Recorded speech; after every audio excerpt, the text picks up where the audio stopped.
제가 이제 투자를 시작한 게 이제 만 한 12년 정도 돼요. 네.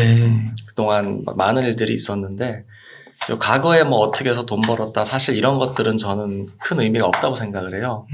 예, 그러니까 무슨 말씀이냐면, 3년 전에 통했던 방법, 뭐 스킬이 지금 이 시점엔 맞지 않을 수 있고요. 아, 그래요? 네, 왜냐면 이게 부동산은 좀 살아 움직이는 생물과 같거든요. 뭐 계속해서 뭐 통화량이라든지 뭐 정책 변화도 있을 거고요. 네, 여러 가지 상황들이 바뀌기 때문에 지금 현재 뭐 하고 투자자들이 어떻게 돈 벌고 있는지 거기서도 어려운 건 다 빼고요. 초보자분들이 실제 할 수 있고 하고 있는 거 이거를 약 31개 이 책에 담았어요. 그러다 보니까 책 두께가 많이 두꺼워졌습니다. 그러니까요. 두껍더라고요. 네, 440페이지인가 될 텐데. 아유, 쓰시느라 힘드셨겠어요. 예, 다행인 건 이제 그나마 이제 5개 장이 있는데 제가 이제 3장까지 제가 쓰고 4, 5장을 유근현 대표님이 써주셔서 겨우 이렇게 좋은 책이 좀 나올 수 있었습니다. 그러니까 여기 보니까 아파트, 뭐 빌라, 지식산업센터, 상가, 오피스텔, 호텔.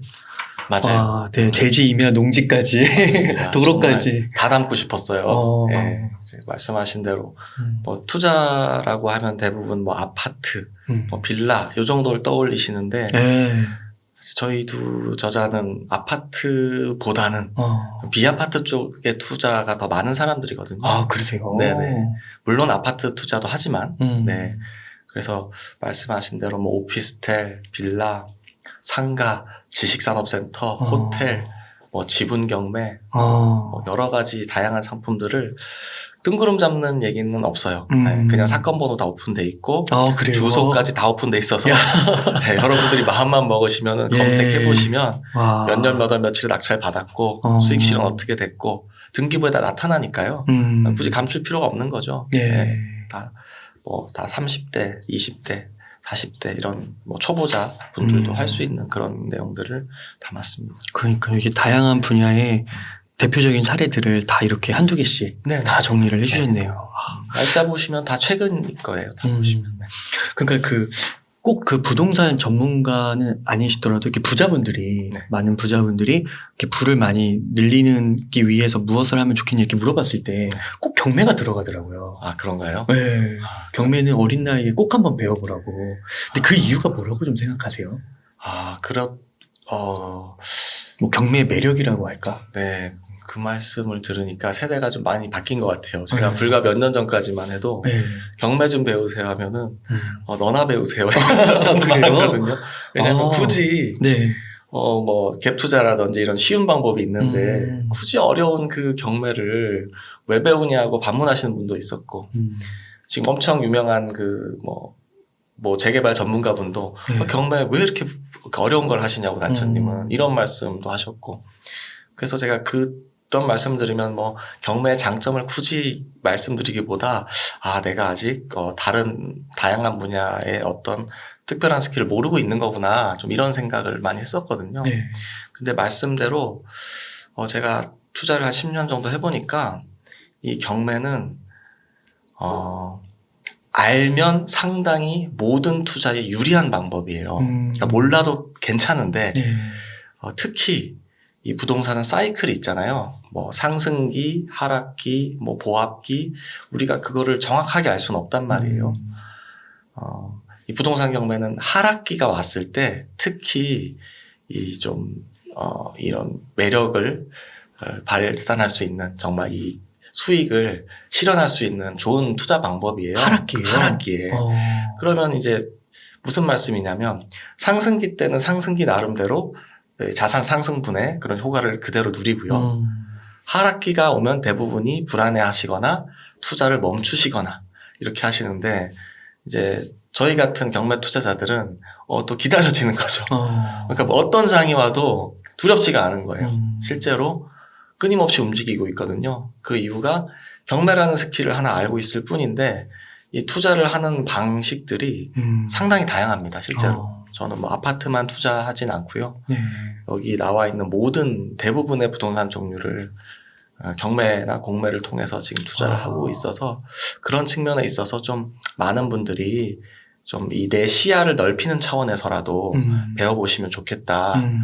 그리고 여기서 좀 더 나가게 되면 이 경매는 비단 부동산을 뭐 싸게 사서 정상가에 판다 이런 단순한 개념보다도 이 자금의 흐름, 그러니까 채권 채무 관계, 이 돈을 움직이는 관계에 대해서도 이 책이 아닌 내 경험으로 알 수 있게 돼요. 쉽게 말씀드리면 그러니까 돈을 다룰 수 있는 능력이 상당히 커집니다. 경매를 알면.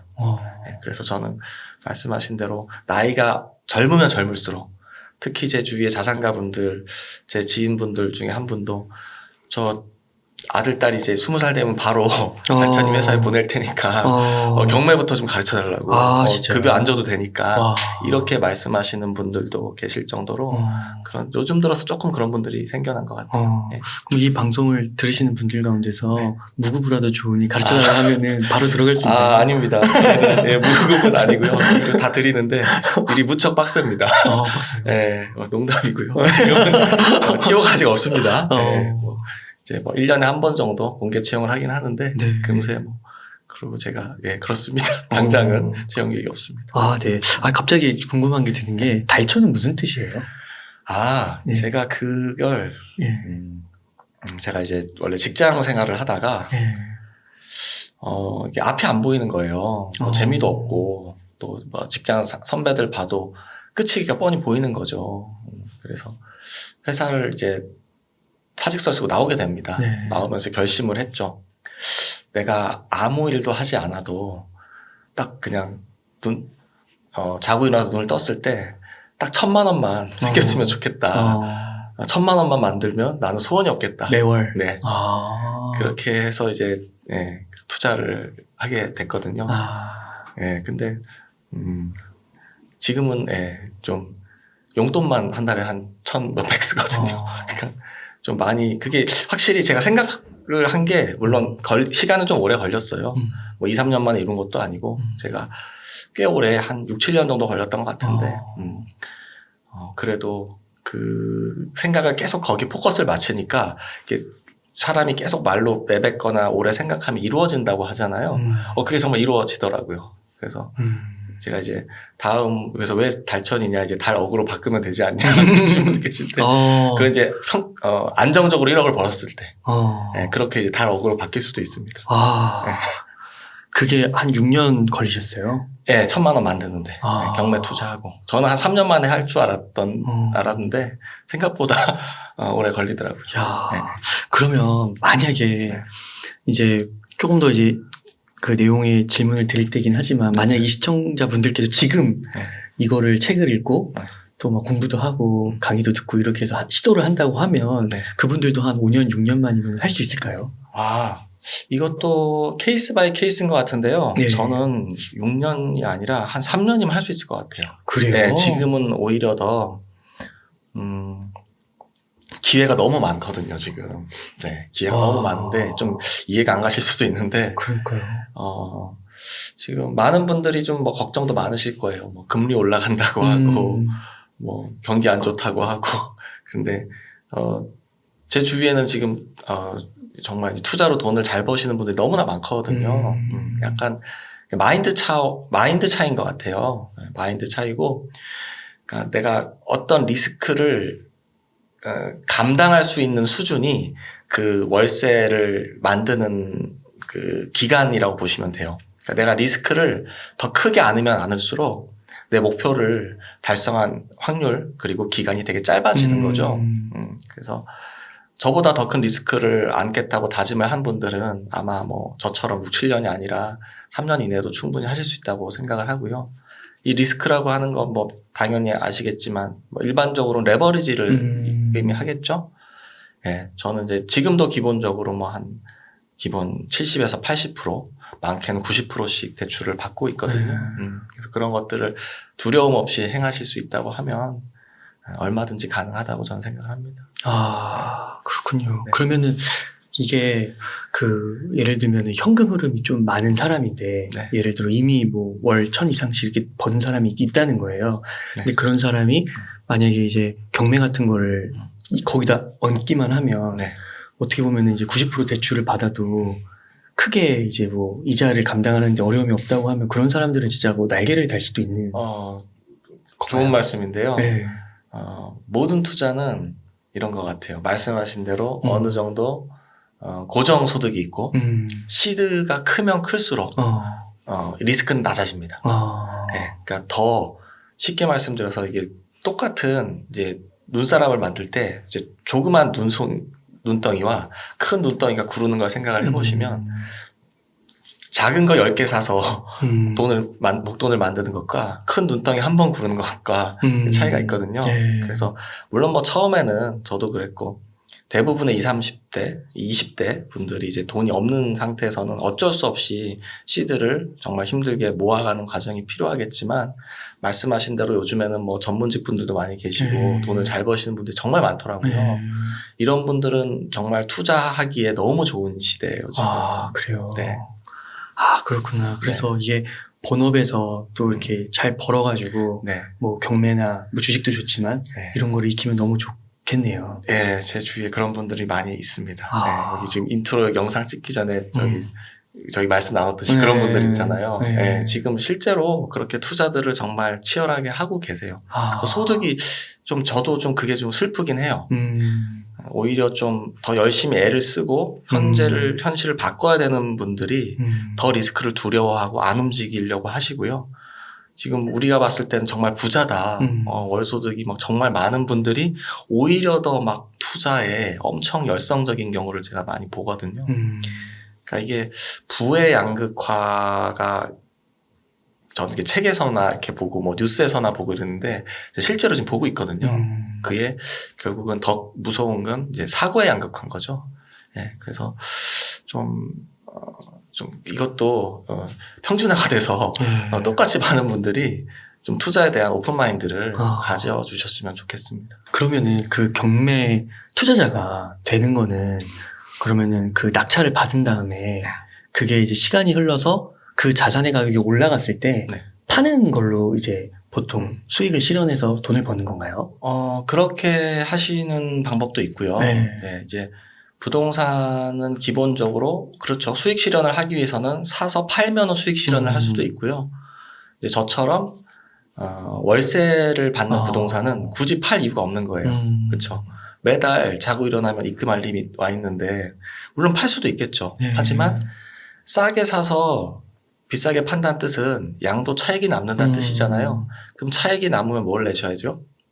세금을 내셔야 됩니다. 양도세를. 그럼 이제 생각을 해보시는 거예요. 내가 양도세를 내면서까지 이 황금알을 낳는 거위를 굳이 팔 필요가 있을까? 저라면 안 팔 것 같아요. 그렇지 않을까요?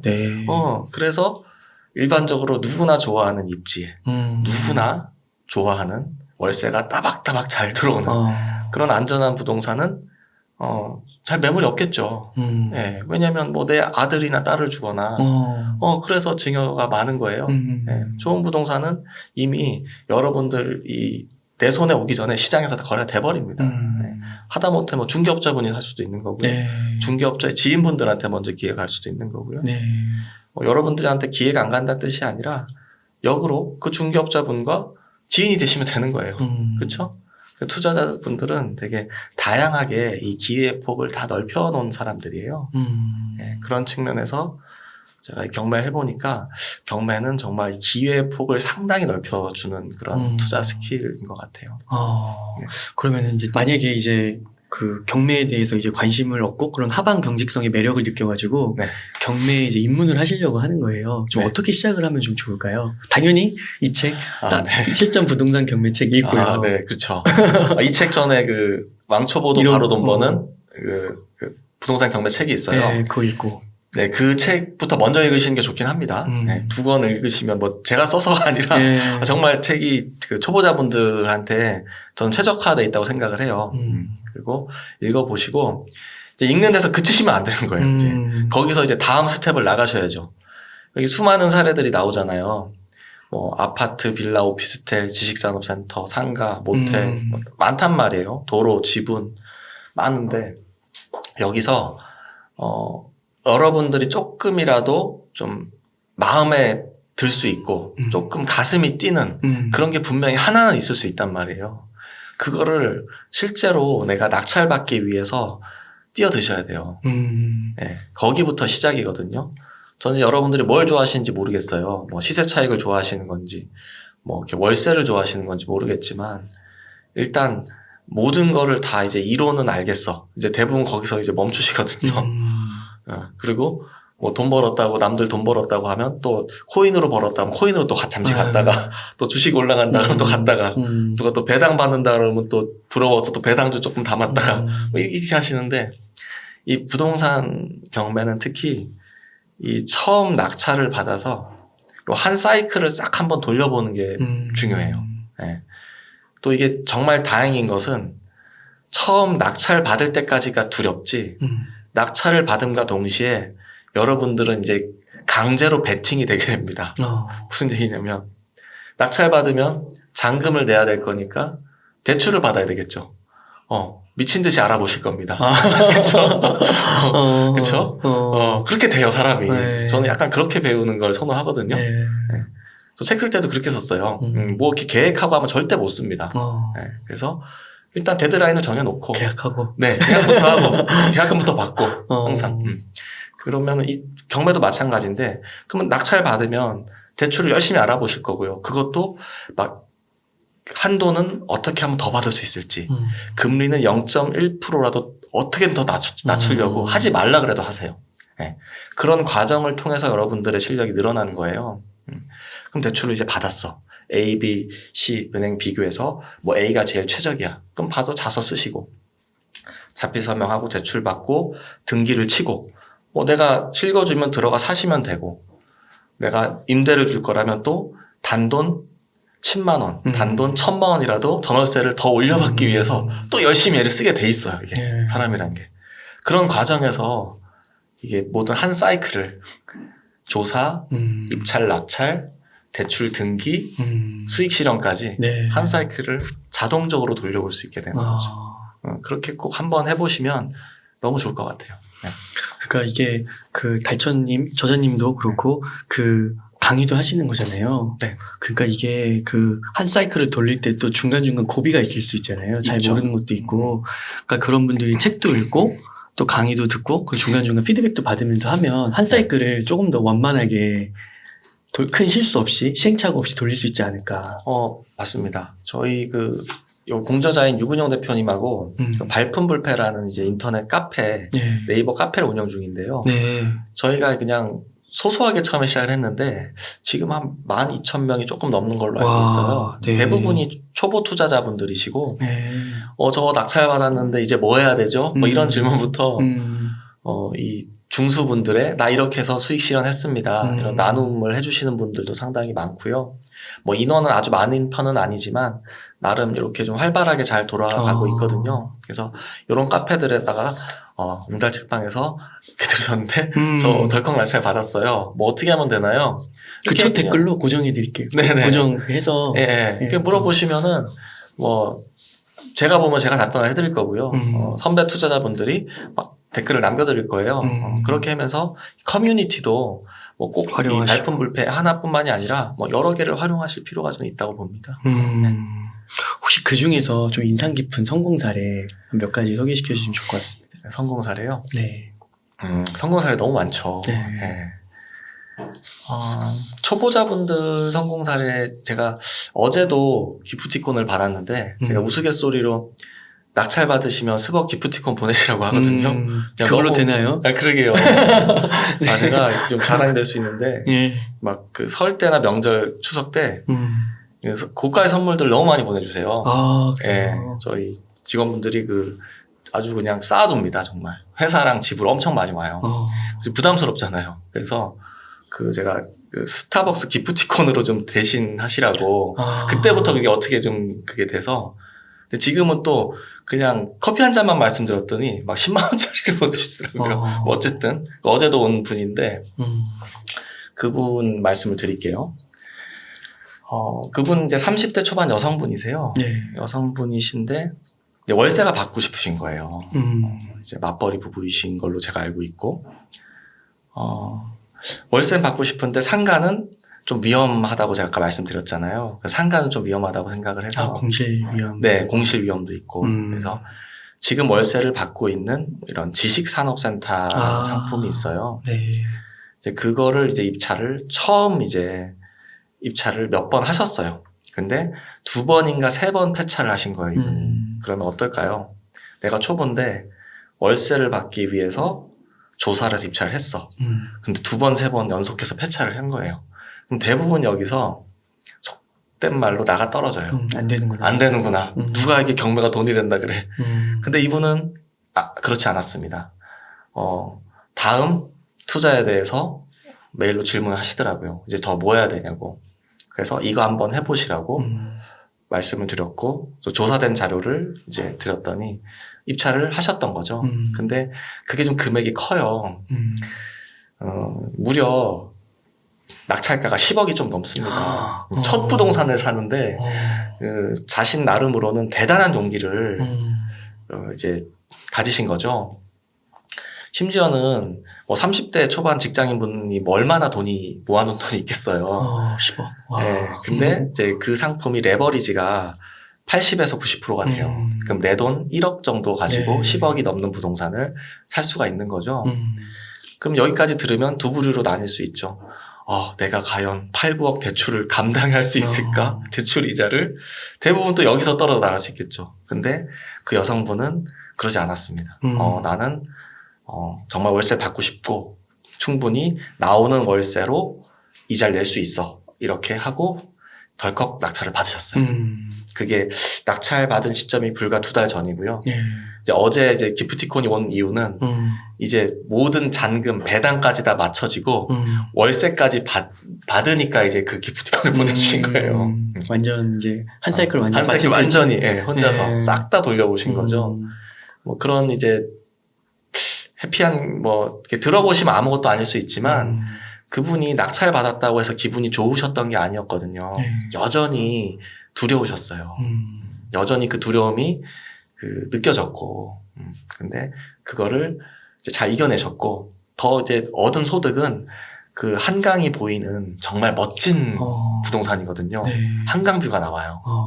지식산업센터인데 초역세권에 정말 제대로 된 부동산을 처음에 겟을 할 수 있었던 이유는 제가 물론 약간의 그런 멘탈을 잡아드린 것도 있지만 그분이 다 잘해서 하신 거예요. 그걸 다 초보자임에도 다 이겨낼 수 있었던 거죠. 그러니까 그분 그릇이 된 거예요. 똑같은 정보를 다른 분들한테 들으면 대부분 무슨 90% 대출을 받냐고 9억 대출이자 어떻게 할 거냐고 금리 올라간다 어떻게 할 거냐고 바로 임차인이 안 구해지면 어떻게 하지? 이런 걱정들을 맞아요. 훨씬 많이 하시기 때문에 그렇죠. 굳이 이제 그런 분들은 설득을 이제 할 필요가 없어요, 사실은. 왜냐면 설득을 해도 그때뿐이에요. 네. 또 다음 날이 되면 또 걱정하시고. 그래서 저는 투자를 오래 하시려면 기본적으로 마인드 세팅이 먼저라고 생각을 해요. 물론 일시적으로 한두 번 돈을 벌 수는 있지만 장기적으로 좀 이렇게 투자를 오래 하시고 수익을 꾸준히 내시는 분들 보면 대부분 멘탈이 딱 잡혀 있는 분들이세요. 어떤 분야든 마찬가지더라고요. 그래서 좀 그런 게 마침 어제 또 그 기프티콘을 보내주셔서 생각이 났고요. 네. 그럼 만약에 이게 낙찰가가 10억이면 그 낙찰 말고 뭐라고? 감정가? 네. 감정가는 몇 억 정도가 되는 거예요? 감정가 이거 놀라실 수도 있는데 네. 감정가는 얼마였냐면 7억 몇 천이었어요. 더 높게 해준 거예요? 신기하죠. 많은 분들이 또 잘못 생각하시는 것 중에 하나가 네. 경매라고 하면 감정가가 10억이면 네. 뭐 한 7억, 8억, 9억 그 정도 수준에서 낙찰이 되는 줄 아시고 그렇지 않은가요? 뭐 한 12억, 13억 돼야지 한 10억에 낙찰 받고 이거 되게 단편적인 사고거든요. 제가 그 전작 책에도 다 써놨어요. 감정가를 보시는 분들은 평생 경매로 돈을 벌 수가 없습니다. 감정가는 우리가 입찰가를 쓰는데 신뢰할 수 있는 자료가 아닙니다. 라고 늘 말씀을 드려요. 이제 이분은 그래서 더 대단하신 거예요. 한 번도 저한테 대표님 감정가가 7억 몇천 8억 정도인데 이거 10억을 넘게 쓰는 게 맞나요? 이런 질문을 하지 않았어요. 왜냐면 저의 의도를 정확하게 다 경매 수업을 정규 과정을 제대로 들으셨고 그냥 말씀드린 대로 그대로 믿고 하신 거죠. 그리고 무엇보다 직접 현장에 가셔서 확인을 하셨을 테고, 그래서 감정가는 안타깝게도 7억대였습니다. 그럼 호가라고 해야 되나요? 네. 거기서 만약 매물이 나오는 거는 10억 이상으로 좀 잡히는 건가요? 호가는 말 그대로 이제 부르는 가격을 호가라고 네. 하잖아요. 근데 매물이 없어요, 사고 싶은 거. 네. 그렇구나. 한강이 쫙 보이는 월세 세팅이 돼 있는 지식산업센터 매물이 없습니다. 안타깝게도. 사고 싶어도 못 산다는 뜻이에요. 그렇구나. 네. 그러니까 감정가는 그냥 감정가일 뿐이고. 네, 말 그대로 감정가. 만약 거기 가지고 계신 분들이 판다고 했을 때는 10억 이상으로 부를 수도 있는 거네요. 그렇죠. 뭐 최소한 뭐 그 이상 부르지 않을까요? 나온다고 하면. 이미 그 평당 가격이 있는데요. 그 해당 지역 내에서 해당 섹터 내에서 거래되는 지산 평당가가 있는데 당연히 그거보다 싸게 받았죠. 감정가가 호가를 못 따라가는 경우가 많습니다. 많거든요. 왜냐하면 이제 그 부동산을 경매로 팔기 위해서는 공인된 감정평가기관에서 감정평가를 해요. 네. 그 시점과 이제 우리가 입찰하는 시점에 텀이 있는 거예요. 그게 최소 뭐 짧으면 8개월에서 많게는 1년 이상. 그럼 부동산의 가격은 계속 변하잖아요. 물론 운 좋게 딱 맞는 경우도 있을 수 있겠지만. 그래서 상승기 때는 감정가가 이렇게 낮아지는 경우 있고 오히려 또 하락기 때는 또 올라가는 경우도 있고. 그러니까 너무 이렇게 감정가를 신뢰하실 필요는 없겠다. 그럼 만약에 감정가보다 싸게 사는 거는 무조건 이득인 건가요? 꼭 그렇지도 않아요. 꼭 그렇지도 네, 않아요. 꼭 그렇지도 않아요.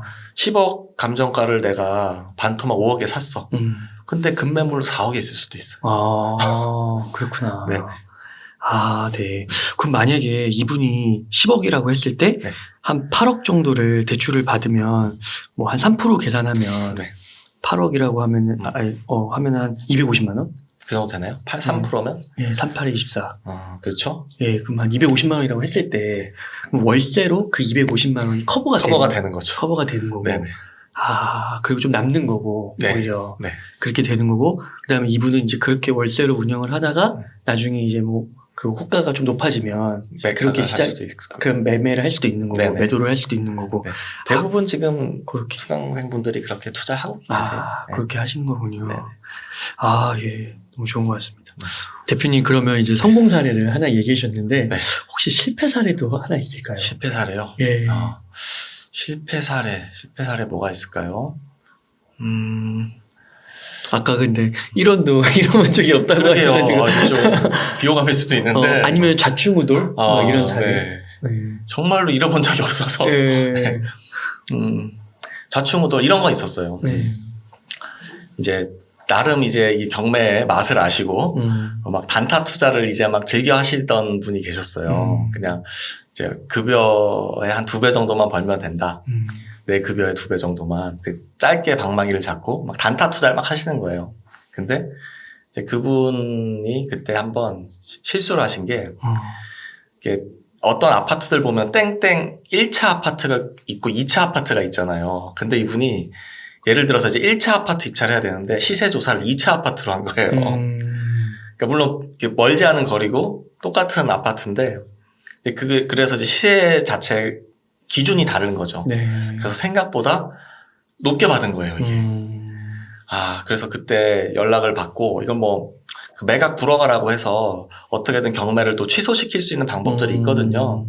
그걸 이제 해드리려고 제가 아무리 봐도 이제 그런 게 없었던 거예요. 그래서 어쩔 수 없이 잔금을 납부하고 했는데 정말 운이 좋게도 시세가 올라줘가지고 겨우 이제 엑시트를 하긴 했어요, 그분도. 그래서 여러분들이 일단 시세 조사는 정말 중요해요.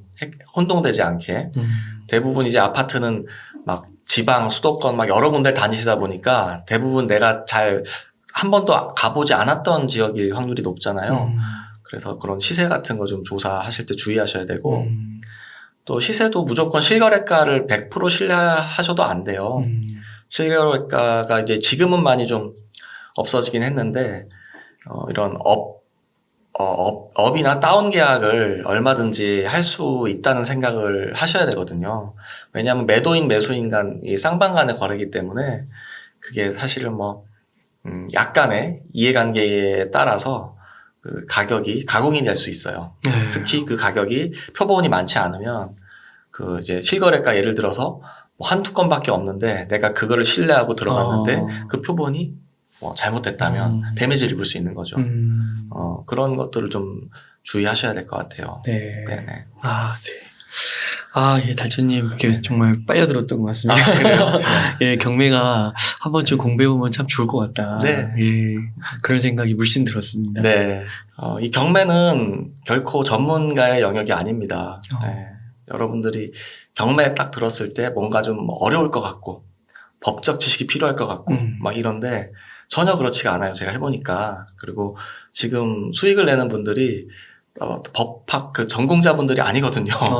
뭐 그렇다고 하면은 뭐 다 변호사님들이나 법무사님들 다 경매로 떼돈을 버셔야 되는데 그런 게 아니란 말이죠. 그래서 얼마든지 이런 사회 초년생분들부터 뭐 주부, 뭐 은퇴하신 퇴직자분들 많은 분들이 현재 경매 시장에 뛰어들고 계시고요.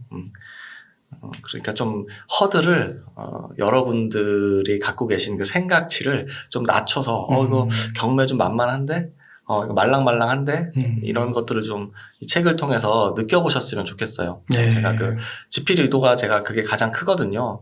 경매에 너무 허들이 너무 높은 거예요. 이게 꼭 그럴 필요가 없는 앤데 그래서 좀 많은 분들이 경매에 대한 오해를 좀 오해가 없어지셨으면 좋겠습니다. 아, 네. 그러니까 이게 책 내용을 보니까 막 학생, 주부, 직장인 되게 다양하더라고요. 맞아요. 네. 그러니까 이게 되게 다양한 분야에서 성공 사례가 이렇게 나온다는 거. 네네. 그래서 그런 마음의 허들이라든지 네. 뭐 심리적 그런 뭐 처음에 낯설음 네, 이런 맞아요. 것들을 한번 넘겨보시고 네네. 그냥 이렇게 책으로 한번 이렇게 가볍게 접근해 보시는 것도 좋지 않을까 싶습니다. 네네. 그렇습니다. 네. 그러면 저자님 한 요 정도에서 오늘 인터뷰 마무리해도 될까요? 네네. 네. 이렇게 해서 따라하면 무조건 돈 버는 실전 부동산 경매를 쓰신 정민우 대표님을 모시고 이야기를 나눠봤습니다. 긴 시간 동안 유익한 인사이트 많이 나누셔서 감사의 말씀드립니다. 오늘 고생 네, 많으셨습니다. 감사합니다.